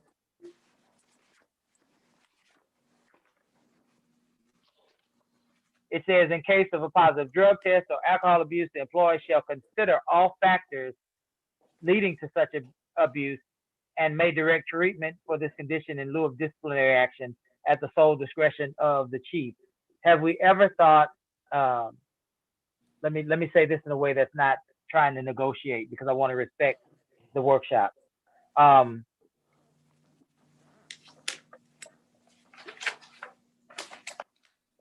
Is there any reason that there's not a zero tolerance policy in this section?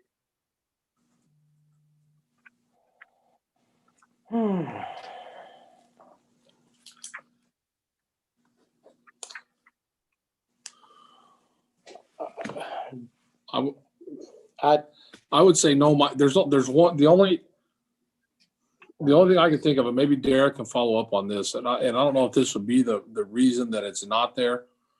If you have an employee that self-identifies, there is a difference. Correct, Derek?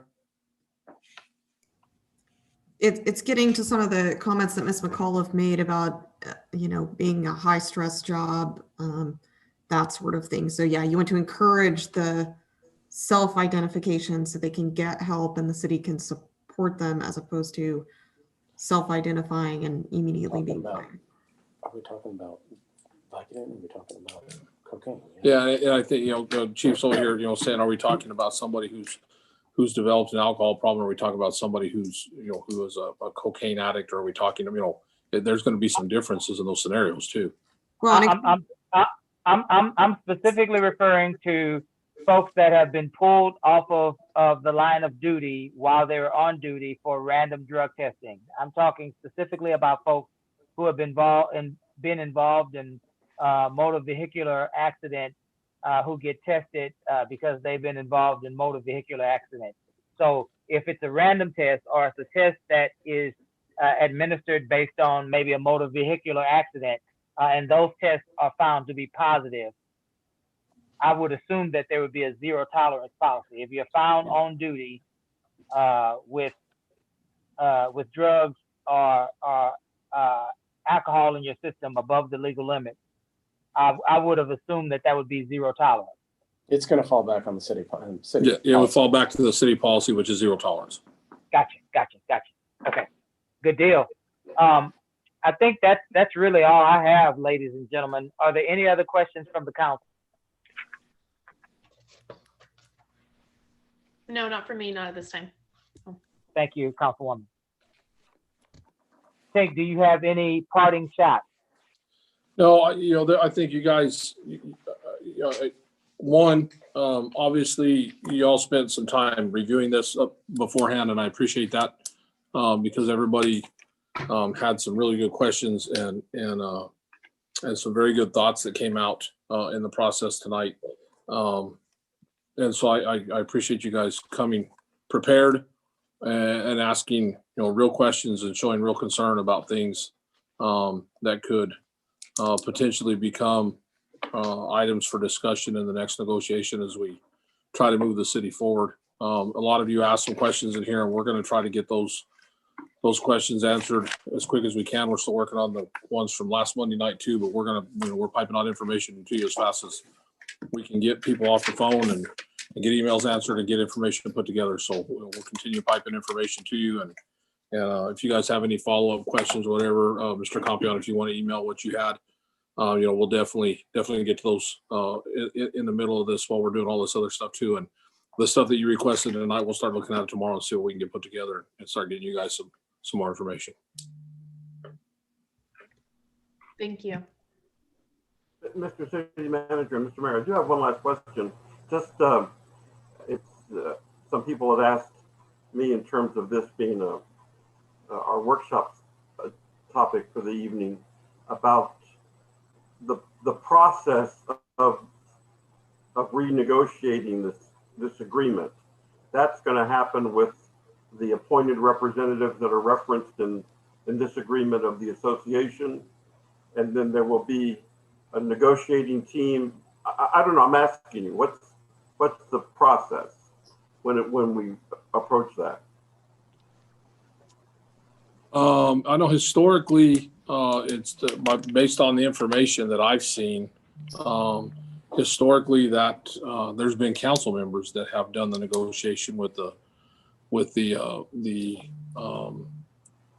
unions on these documents before. That's not what I'm used to. So I think this is something we probably need to talk about in a council meeting and come up with a process on how we're going to handle the city side of this. And then there is a process for once there's a determination of how we're going to handle it of beginning the process with the union. They have already sent their letter of intent to negotiate for this year. So it's already here. They've already told us that they're planning on negotiating for this year. So we can start. We need to talk about that one of the next couple of council meetings. Okay, thank you. So Mr. Jackson's right. Historically, it has been the city manager, the city finance director, the police chief, the city attorney, and there have been two council persons that are the representation of the citizens of Lamarck. Casey had, Councilwoman McAuliffe had a question about representation from the public. And so those two council members would be on that negotiating team as representatives from the community. But it can be any way that we choose as a council and as administration. It could be any combination of any types of folks from all walks of the administration and council. And so Mr. Jackson is correct. As something that once we prepare to negotiate, we can talk about the team that we want to assemble. Well, thank you, Mr. Compion, for that question, because that was an important question for us to be able to deal with tonight. If there's nothing else, I'd like to say thank you. I believe it's Mr. Kerr that was with us from Cleat. I'd like to say thank you to Mr. Kerr and Mr. Human, obviously to Chief Jackson, to Ms. Koo, to Ms. Warren, to David, to Dira, and to our city manager, Mr. Jackson, and the rest of this council for tonight. It was very informative. Everyone worked really hard on their presentations, and I believe it was a productive workshop. I think that we learned a lot about our agreement with the police association. Also, we learned a lot about our new union president and how he approaches the contract.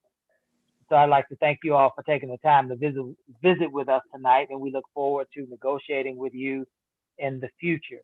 Is there anything else, Mr. Jackson, that we need to be made aware of before we adjourn? No, sir, I'm good. We're good. All right, I'll entertain a motion to adjourn. So moved. Is there a second? Mr. Compion seconded. All in favor? Aye. Aye. We stand adjourned. Thank you, ladies and gentlemen. We'll see you next time. Good night, everybody. Thank you so much.